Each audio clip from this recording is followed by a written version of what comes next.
Good morning, class 6th. How are you all? I hope you all are well. This is your social science period. Please take out your go for social science. Now, please open page number G102. Here it is, G102.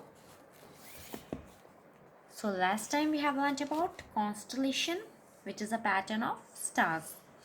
Today, we are going to start from the solar system. Okay, we are going to talk about the solar system.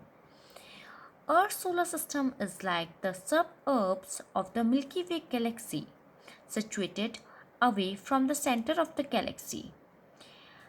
जो हमारा solar system है वो जो milky वे Galaxy है हमारे, है ना, उसके बिल्कुल साइड में लगा हुआ है, ठीक है। जो कि आपके जो मिल्की वे गैलेक्सी है उसके मिडल से, सेंटर से किनारे की तरफ है। अगर हमारी गैलेक्सी हमारे गोल है तो यहाँ पे आपको उसका सेंटर है, तो यहाँ पे हमारा सोलर सिस्टम है। Okay, astronomers have found out that there are many such solar systems in our galaxy.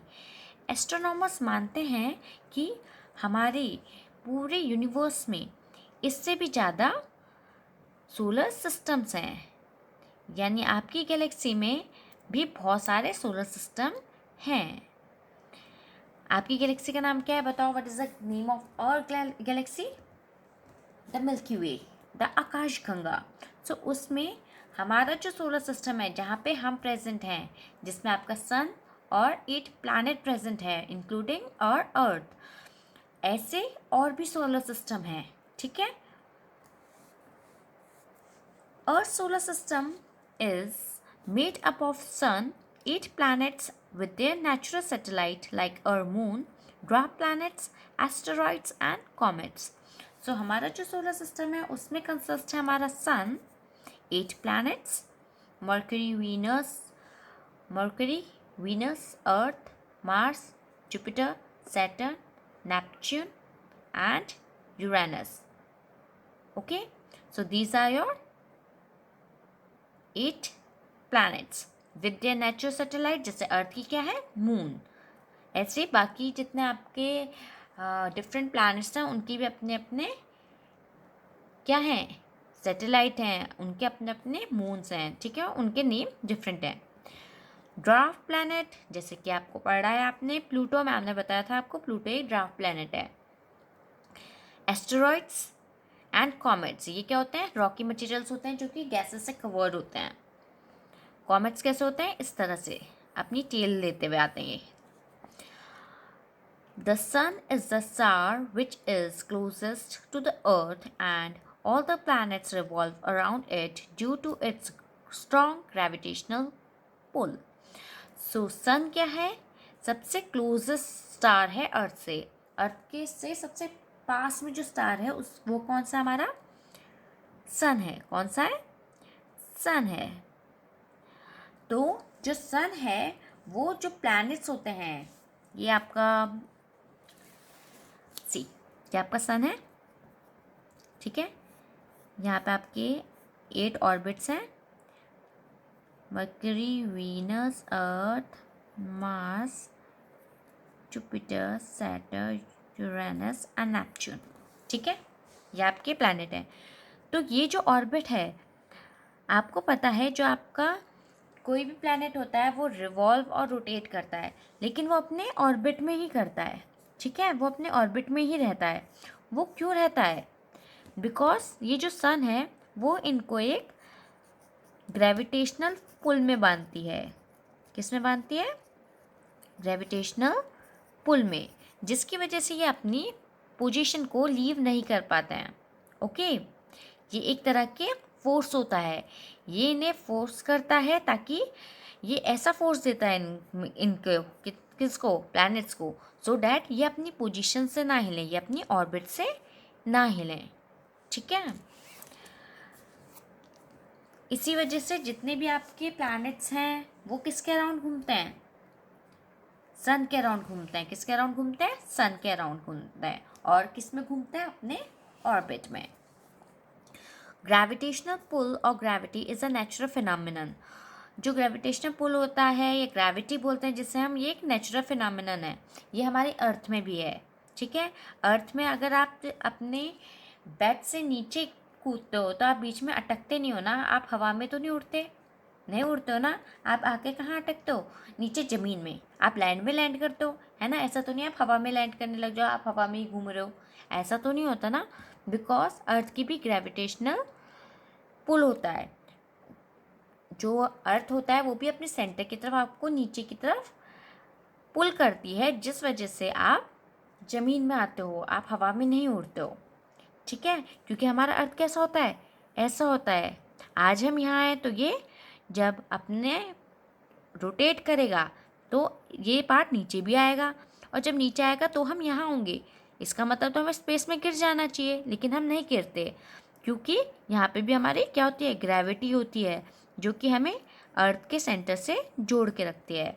Same with सन के साथ भी ऐसे ही होता है, ये भी प्लैनेट्स को अपने से जोड़ के रखता है with the help of its gravitational pull, by which physical body exert force और pull to attract other bodies। जैसे मैम ने बताया, ये अपनी तरफ अट्रैक्ट करता है, जिससे अर्थ अपने सेंटर की तरफ अट्रैक्ट करता है हमें। ठीक है, हम गिरते नहीं है, इसलिए चाहे हम यहाँ पे बैठे हों, चाहे ये रोटेट होकर नीचे पहुँच जाए, हम फिर भी हम ऐसे नीचे स्पेस में नहीं गिरते, हम लैंड में ही खड़े होते हैं। ठीक है, तो वैसे ही हमारे साथ सन में भी होता है, सन भी प्लैनेट्स को अपने साथ अट्रैक्ट करके रखता है। ठीक है, एक पुल बनाए रखता है अपना। So how big is the solar system, ये एक फैक्ट है, ऐसे पढ़ लेते हैं हम इसे। ठीक है, इन 1977 NASA, national aeronautics space administration, ये कौन सी जगह होती है जहाँ पे साइंटिस्ट, जो एस्ट्रोनॉमर्स होते हैं, साइंटिस्ट होते हैं, वो अपने एक्सपेरिमेंट्स करते हैं। ठीक है, launched two space probes named Voyager 1 and Voyager 2। तो 2 स्पेस प्रोब भेजे उसने, 2 स्पेस में, एक तरह से आप अभी के लिए सोच लो कि एक रॉकेट मिसाइल टाइप भेजी। ठीक है, जिनका नेम था Voyager 1 and Voyager 2। Both are travelling through the solar system, और दोनों कहाँ से जा रहे थे, सोलर सिस्टम से जा रहे थे। Visiting planets on the way and sending back picture and information.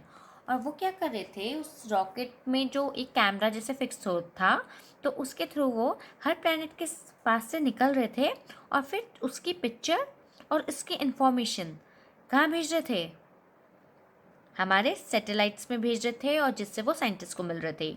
The spacecraft are so fast and they travel at most 17 kilometres every second.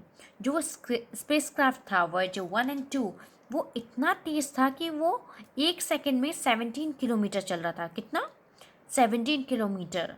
हमें कितना टाइम लगता है ना, 1 किलोमीटर चलने में भी हमें कितना टाइम लग जाता है, लेकिन वो 17 किलोमीटर पर सेकेंड। सेकेंड क्या हुआ आपके, ये इतनी देर में उसने 17 कितना होता है,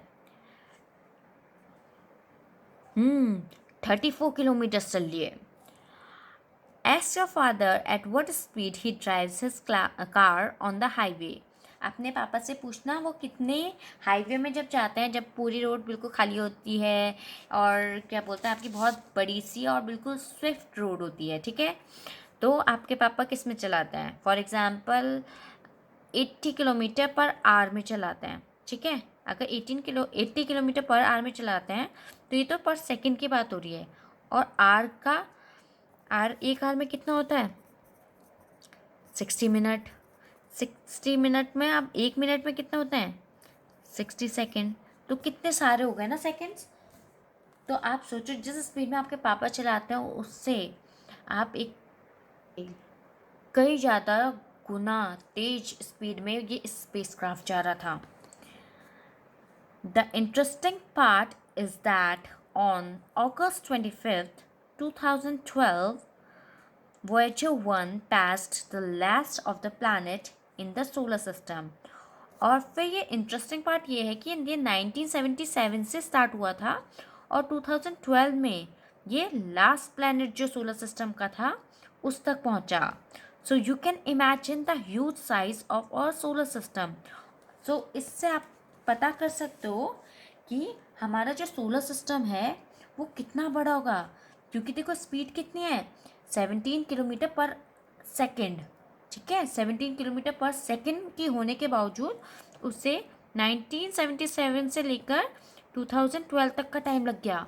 सो सोचो हमारा जो यूनिवर्स है वो कितना बड़ा होगा, कितना ह्यूज होगा, है ना। So today we are going to learn it here. I hope you understand it. If you have any query, you can ask me in your live class or you can ask me in my WhatsApp number. With this, the class end here. I will see you the next time. Till then, stay home, stay safe.